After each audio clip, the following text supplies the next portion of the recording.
यहाँ से जन अधिकार पार्टी लोकतांत्रिक के प्रत्याशी श्री अभिजीत सिंह जी हमारे साथ बातचीत करने के लिए मौजूद है। जो ये ढाका विधानसभा से लड़ रहे हैं, यहाँ का मुख्य समस्या बताइए। यहाँ ढाका जो है, देखिए ढाका एक अनुमंडल है और अनुमंडल के साथ साथ ये एक विधानसभा भी है। इस अनुमंडल में एक भी महाविद्यालय की स्थापना आज तक की बात नहीं हुई कभी भी विधानसभा में, कि ढाका जो 23 पंचायत का एक प्रखंड है उसमें महाविद्यालय होना चाहिए। मेरा पहला जो मैंने 2017 से जो मांग को रखना शुरू किया, क्योंकि अनुमंडल है मतलब 4 प्रखंडों का प्रमुख मुख्यालय। हमारे 4 प्रखंडों में एक ही कॉलेज है जो घोड़ासान में, और दुर्भाग्य है घोड़ासान कॉलेज का भी, क्योंकि 2011-12 में जब अनुमंडल स्तरीय जानकारी आपको होगी कि अनुमंडल स्तरीय जब एक बीएड कॉलेज बनाने की बात हुई थी तो जवाहरलाल नेहरू कॉलेज आज तक बीएड नहीं बन पाया। मेरी राजनीति जीवन यहीं से शुरुआत हुई। मैंने हमेशा शिक्षा को सबसे ऊपर रखने का काम किया है, क्योंकि शिक्षा से बड़ा दान कोई दान है ही नहीं जीवन में। अगर आप शिक्षा बच्चों को पढ़ा सकते हैं, बच्चों को शिक्षित कर सकते हैं, तो समाज का स्तर खुद ब खुद ऊपर उठ जाएगा। यहाँ के सड़कों की हालत देख लीजिए, अभी जैसे अभी बस स्टैंड का हालत देख लीजिए, सड़कों पे बसें लग रही हैं। ड्रेनिंग सिस्टम, नालियों की व्यवस्था देख लीजिए। पूरा का पूरा विधानसभा मलाई चप बन के रह गया। इसकी बुनियाद 2010 में रखी गई और इसका ब्याज 2015 में भरा गया। 2 मान्यवर जो ढाका विधानसभा जो ये बना है, घोड़ासान और ढाका प्रखंड को मिला के 2010 में जब इसका गठित नया नवनिर्माण ये जब गठित परसिमन बना, तब से आप देखेंगे आज तक आप किसी भी पंचायत में चले जाइए, किसी भी गांव में चले जाइए, आपको हर सड़क मलाई चप मिलेगा। कीचड़ जो है वो मलाई का रूप ले चुकी है और जब आप उस पर चलने का काम करेंगे तो चप-चप आवाज आएगी। अच्छा, इसको नया नाम दे दिया है आपने, मलाई चप। मलाई चप विधानसभा है, बना के रख दिया मलाई चप विधानसभा। पिछले 10 वर्षों में 60 महीने मिले दोनों प्रतिनिधियों को, किसी के साथ कोई बेईमानी नहीं हुई है, कोई मध्यवर्ती चुनाव तो नहीं हुआ है नहीं, और दोनों लोग सरकार के समकक्ष रहे। ऐसा नहीं है कि दोनों लोग हमेशा विपक्ष में ही रहे। अभी वर्तमान 18 महीने सरकार में रहे थे जब नीतीश जी और लालू जी की सरकार थी। जो उससे पहले जो विधायक बने, वो विधायक जीतते ही उन्होंने हाई स्कूल में मीटिंग करा, निर्दलीय जीते थे वो, उन्होंने मीटिंग करा कि मैं किसको समर्थन करूं। लोगों ने कहा सत्ता को समर्थन करो। जब मांझी जी की सरकार बनी थी 2010 और 15 के बीच में, तब भी उन मान्यवर ने जो है मांझी जी का सपोर्ट किया था। तो आप सत्ता के करीब रह के भी अगर अपने विधानसभा का कुछ भला नहीं कर सकते हो, तो क्या आपको विपक्ष में बैठना है? विपक्ष में बैठने से अच्छा है कि आप चुनाव मत लड़िए। अभिजीत जी, घोड़ासान आपका गृह क्षेत्र भी है। मैंने आया देखा यहाँ बहुत समस्या से ग्रसित है घोड़ासान। आपने कभी प्रयास किया इसके लिए?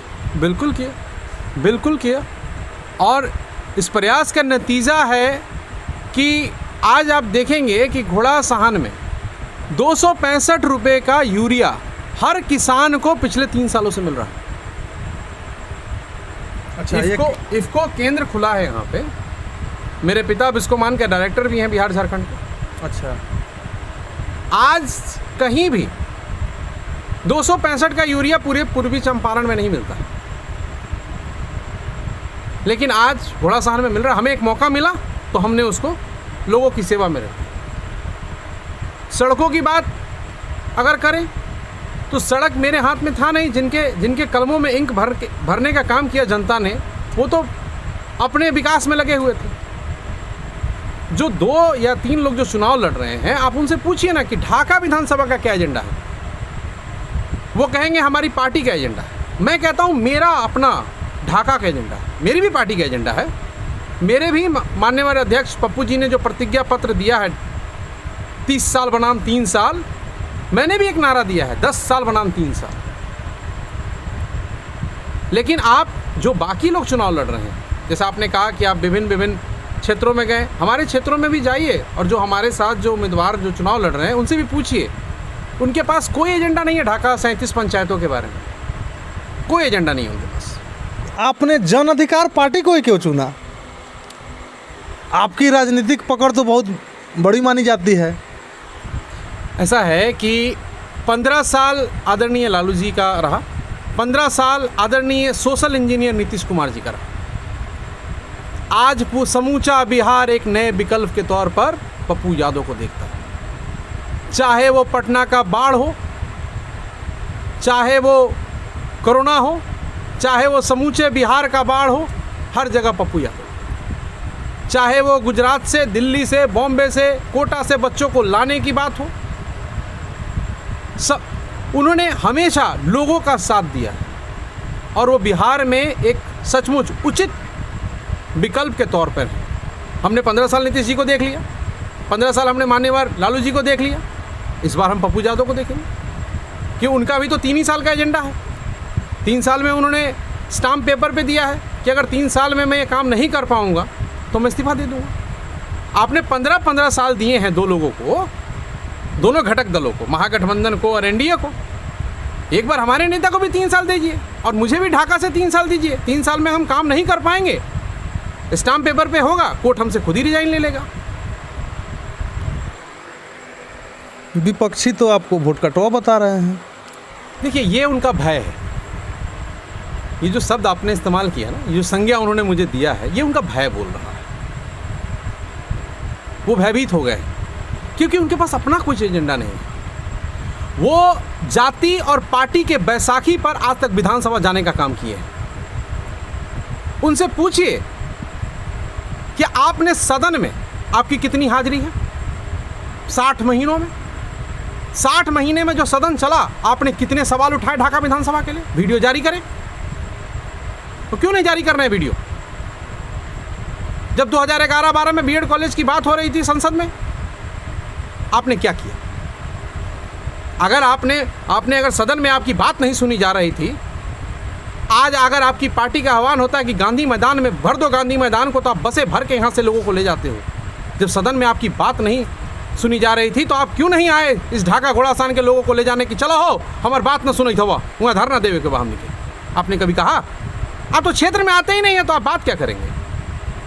जैसे हमारे यहाँ से मात्र 17-18 किलोमीटर, 20 किलोमीटर की दूरी पे गढ़ी माई है। हर 5 साल पे लगता है, मैया है हम लोग की। लेकिन वो गढ़ी मैया का आशीर्वाद यहाँ के ढाका के विधायकों को पड़ गया। वो दिखते ही नहीं। और 5 साल में एक बार भी चुनाव आया तो आप देखेंगे कि शिलान्यास का दौर शुरू हो गया था। आप मुझे एक छोटी सी बात बताइए कि जब परीक्षा होता है, परीक्षा का समय होता है, तो कॉलेज में लोग एडमिशन लेता है कि एडमिट कार्ड लेता है? बताइए। कॉलेज में एडमिशन नहीं लेता, एडमिट कार्ड नहीं लेता है। हो, तो अभी शिलान्यास का समय था कि उद्घाटन का समय था? अभी उद्घाटन करते ना मान्यवर। 55 महीने कहाँ बचपन में बिता दिए? 55 महीने क्या किए? 60 महीने का सेशन चलता है ना, हो, तो 55 महीने क्या किया? बचपन में बिताए। और उसके बाद 4 महीने का कोरोना का गाना गाया, आखिरी के 15 दिन में चले शिलान्यास करने। अभिजीत जी, एक जो ये ढाका विधानसभा क्षेत्र का मुख्य मुद्दा है, मुख्य मुद्दा कहे या इसको चुनावी मुद्दा ही बता दे, फुलवरिया घाट पुल। मैंने इसको एक संज्ञा दिया है, ये हिंदुस्तान का महासेतु है, जिसका निर्माण पिछले कई वर्षों से नहीं हुआ। अगर आपको ज्ञात होगा तो अभी पीछे 2.5 सालों में गांधी सेतु आधा टूट के बन गया। हम लोग बचपन से पढ़ रहे हैं कि एशिया का सबसे बड़ा सेतु कौन? तो गांधी सेतु। गांधी सेतु। लेकिन वो गांधी सेतु से भी महासेतु है फुलवरिया सेतु। बन जाएगा तो बहुतों की कमाई रुक जाएगी, बहुतों का रोजगार रुक जाएगा। जनता से क्या मतलब है? यहाँ तो जो नेता हैं वो अपनी फैक्ट्रियाँ चला रहे हैं, पैसे कमाने की फैक्ट्री है उनकी। आज देखिए, सबों के पास पहले क्या थे और आज क्या पहुँच गए। जब जीते थे तो सेकेंड हैंड गाड़ी पे जीते थे, और अभी 10 साल में जो है बड़ी बड़ी गाड़ियों का, इतनी बड़ी बड़ी गाड़ियों का उनके पास मतलब शोर लगा हुआ है कि लगता है कि शोरूम खोल दिया उन्होंने। विश्वकर्मा पूजा में देखिएगा कितना फोटो लोग डालता है। बदलेगा ढाका, बदलेगा बिहार। आपने खुद का प्रतिज्ञा पत्र बना दिया है। बिल्कुल होना चाहिए, हर विधानसभा का एक प्रतिज्ञा पत्र होना चाहिए। नीतीश जी का प्रतिज्ञा पत्र मतलब समूचा बिहार, आदरणीय लालू जी का प्रतिज्ञा पत्र मतलब समूचा बिहार, और जादूगर मोदी जी का समूचा भारत। जादूगर है ना वो जो बोलते हैं हम लोग सच मान लेते हैं। वो चिड़िया भी मार के आते हैं तो हम लोग कहते हैं अरे बाबू बॉर्डर पूरा उड़ा दे लो, ख़त्म कर दे लो, वो पार से वो पार कर दे लो। लेकिन ढाका का क्या, इन 37 पंचायतों का क्या? आज तक कभी सुने हैं बिना सिलेबस का परीक्षा होता है? होता है नहीं, बिना सिलेबस का कोनो परीक्षा बताइए हमको। नहीं, लेकिन जो आपके पार्टी के हैं वहाँ से मैनिफेस्टो तो बना ही है ना सर। वो समूचे बिहार के लिए बना है, मैं उसको डिनाई नहीं कर रहा हूँ, मैं उसको मना नहीं कर रहा हूँ, मैं बिल्कुल मना नहीं कर रहा हूँ। वो मैनिफेस्टो लागू होगा जब हमारे आदरणीय अध्यक्ष श्री पप्पू यादव मुख्यमंत्री बनेंगे, और बिल्कुल बनेंगे वो। लेकिन ढाका का एजेंडा, ढाका का सिलेबस क्या? मैंने ढाका का एजेंडा दिया है क्योंकि लोग को मैंने बताया है कि ये कमियां हैं हमारे। ये जो बदलेगा ढाका और बदलेगा बिहार, ये 2017 से मैं पंच को यूज़ कर रहा हूँ कि भैया बदलो इस ढाका को, अपनी सोच को बदलो। पटना का मुंह देख के वोट मत करो। गंगा ऊपर जाता है, शंबुल लेके आता है और हम वोट करके उसको जिता के वहीं भेज देते हैं। करते यही काम होना करते हैं, तब कहते हैं कि नहीं आता है। वो आता कब है? शादी में बुलाइए आ जाएगा, श्राद्ध में बुलाइए आ जाएगा, लड़का का छठी में बुलाइए आ जाएगा, आप ही के बगल में बैठेगा, रसगुल्ला खाएगा, आप ही के लुंगिया में हाथ पोंछ के चल जाएगा। यही हो रहा है आज की डेट। इस ट्रेंड को मैं बदलना चाहता हूँ। आप प्रतिनिधि हैं साहब, आप कोई IAS और कलेक्टर की नौकरी पर नहीं हैं। आपने कोई MPhil का एग्ज़ाम नहीं पास किया है, कोई PhD होल्डर नहीं है आप। आपको 5 साल के लिए नौकरी दी गई है जिसकी तनख्वाह दी जाती है, आपको सुख सुविधा दी जाती है। इनसे पूछिए ना कि प्रतिनिधि का मतलब क्या होता है। जरा क्या होता है प्रतिनिधि का, परिभाषा क्या होता है, उनसे पूछिए जरा।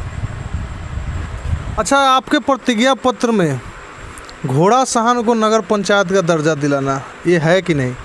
सर ऐसा है कि जिसको नगर पंचायत, नगर परिषद का जिसको ओहदा मिल गया है, पहले उसको सुधारना, उसको लाइन पे ले आना। नगर परिषद का मतलब क्या होता है आप जाके देखिए ना, 25 से 30 वार्ड है वहाँ पे। आप जाके देखिए शहर के, जब आप पीछे जाएंगे, सिर्फ दुकानों के पीछे जाएंगे, तो आपको पंचायत से भी बुरी स्थिति में वो लोग वार्ड नज़र आएगा। तो पहले जो बन गया है उसमें सुधार, और साथ साथ में घोड़ा सहन के लिए युद्ध स्तर पर उसकी लड़ाई, दोनों साथ में चलेगा। मतलब ये ध्यान में है आपको? घोड़ा बिल्कुल है, बिल्कुल है, घोड़ा सहन बिल्कुल है। चूँकि ये आपका गृह क्षेत्र है, यहाँ गृह क्षेत्र की बात नहीं है। नहीं, क्षेत्र की बात एक चीज़ होता है ना अभिजीत जी, जैसे ये आप यहाँ के रहने वाले हुए, यहाँ के लोगों को आपसे कुछ ज़्यादा उम्मीद तो होगी ही होगी, ये स्वाभाविक चीज़ है कि चूँकि आप यहाँ के रहने वाले हैं। देखिए, मेरे से उम्मीद 37 पंचायत के लोगों को, सिर्फ ये 14 पंचायत की बात नहीं है। इन 37 पंचायत के रूप में मेरे से उम्मीद लोगों ने लगा रखी।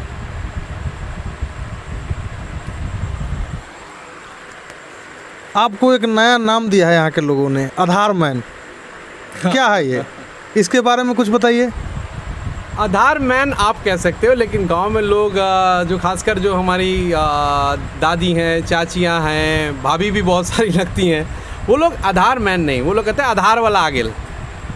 एक्चुअली जब आधार आया था 2010 में, UID आया था, तो मुझे ये काम दिया गया था, सौंपा गया था सेंट्रल गवर्नमेंट की तरफ से कि आप बिहार में जाके ये काम करें। मैंने उस आधार की शुरुआत घोड़ा सहन हाई स्कूल से किया। उसके बाद दूसरा कैंप मैंने ढाका हाई स्कूल में खोला। मैंने पटना और मोतिहारी में खोलने का काम नहीं किया था। उसके बाद मैं हर पंचायत, क्योंकि मेरे पिता ज़िला कोऑपरेटिव के उपाध्यक्ष हैं, तो हर पंचायत में एक प्रतिनिधि होता है पैक्स का। उन लोगों की तरफ से जानकारी हुई कि नहीं आप हर पंचायत में भेजिए, तो मैंने हर पंचायत में, हर गांव में, हर बसवारी में, हर स्कूल में, हर आंगनबाड़ी में भेजने का काम किया।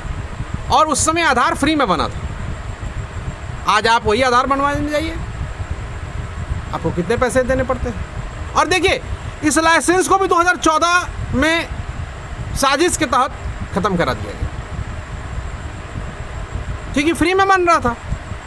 अब बहुत लोगों को फ्री चीज़ हजम नहीं होती ना, तो फ्री में बनाई था, काहे बनाई था लोग को। आज जो आधार मैंने जो लोगों को दिया है, आपके घोषणा पत्र में एक चीज़ जो दिख रही है, बिना सैलरी के काम करेंगे। हाँ बिल्कुल, ये संदेह। मुझे नहीं चाहिए तनख्वाह सर। आज मुझे कौन सी तनख्वाह मिल रही है? मिल रही है क्या? मुझे कोई गवर्नमेंट तो पे नहीं कर रही है। मैं आज भी लोगों के लिए काम कर रहा हूँ, कल भी मैं लोगों के लिए काम कर रहा हूँ। मेरी सैलरी जाएगी कहाँ? मेरी एक सोच है, मैंने पहले ही शुरू में बिल्कुल बिगनिंग ऑफ द इंटरव्यू मैंने कहा था कि शिक्षा से बड़ा दान कोई दान नहीं। आज आप घोड़ासान हाई स्कूल को देखिए, घोड़ासान कॉलेज को देखिए, घोड़ासान गर्ल्स स्कूल को देखिए, ढाका हाई स्कूल को देखिए, बुनियादी सुविधाओं की कमी नज़र आएगी। कहीं पंखा है तो चलता नहीं, कहीं ट्यूबलाइट है तो जलता नहीं, कहीं लाइब्रेरी है, किताबें नहीं। उर्दू लाइब्रेरी की हालत देख ली, विरासत में मिला है ढाका को उर्दू लाइब्रेरी, आज मीटिंग हॉल बना के रख दिया उसको। एक किताबें हैं वहाँ, एक लाइब्रेरियन है वहाँ पे। 10 साल में आपने क्या किया? तो मेरा ये कहना है कि मेरी जो तनख्वाह है वो शिक्षा संस्थानों को, ढाका और घोड़ासान को बुनियादी सुविधाएं पूरी करने के लिए दे दिया जाए। मुझे प्रतिनिधि के तौर पर अपने जीवन काल में सैलरी नहीं चाहिए। विरोधी जो बाकी लोग हैं उनसे भी पूछिए ना, क्या वो तनख्वाह उनको चाहिए क्या? वो भी तो नौजवान ही है, मुझसे 2, 4, 5 साल, 6 साल, 7 साल बड़े होंगे, इससे ज़्यादा तो बड़े नहीं हैं। उनको क्यों चाहिए तनख्वाह? आप राजनीति करने आ रहे हो, मतलब समाज का सेवा करने आ रहे हो, तो सेवा में मेवा किस बात का? क्यों चाहिए आपको मेवा? अगर मेवा चाहिए तो बिजनेस करो, पढ़ाई करो, IAS का एग्ज़ाम क्वालिफाई करो, आपके जैसी नौकरी करो यार, प्रेस वाले बन जाओ, मीडिया कंपनी चलाओ। ये तनख्वाह और पेंशन इन दोनों के खिलाफ में हो। आप 5 साल विधायक हो गए तो आपको पेंशन मिलेगा, ये गलत बात है।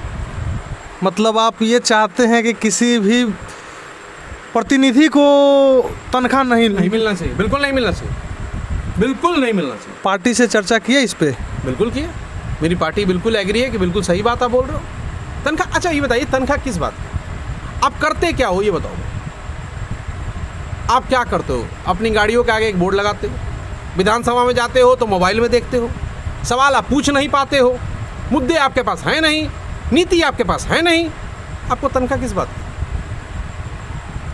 नहीं, जो कर रहे हैं बहुत सारे लोग कर रहे हैं, जो बुजुर्ग हो गए, जो 60 साल के हैं, 65 साल के हैं, उनको दीजिए ना, दे डिज़र्व एक्चुअली। जो 62 साल से ऊपर रिटायरमेंट की एज के बाद भी राजनीति कर रहे हैं, उनको आप दीजिए ना एक तनख्वाह। लेकिन जो हमारे जैसे नौजवान लोग हैं, उनको तनख्वाह किस बात की? आप नौजवान हैं, आप अगर समाज कल्याण में आना चाहते हो तो समाज कल्याण करिए, नहीं तो नौकरियां करिए। सर समाज कल्याण वाले का भी तो परिवार है ना, अपना परिवार भी है। सर अगर आप समाज की सेवा करना चाहते हो तो आप देखोगे ना कि मैं समाज कल्याण में जा रहा हूँ, आप तनख्वाह क्यों लोगे? अगर आपका फैमिली है, ठीक है, तो आप, अगर आपको लगता है कि नहीं मुझे फैमिली चलाना ज़्यादा ज़रूरी है, तो आप नौकरी करिए।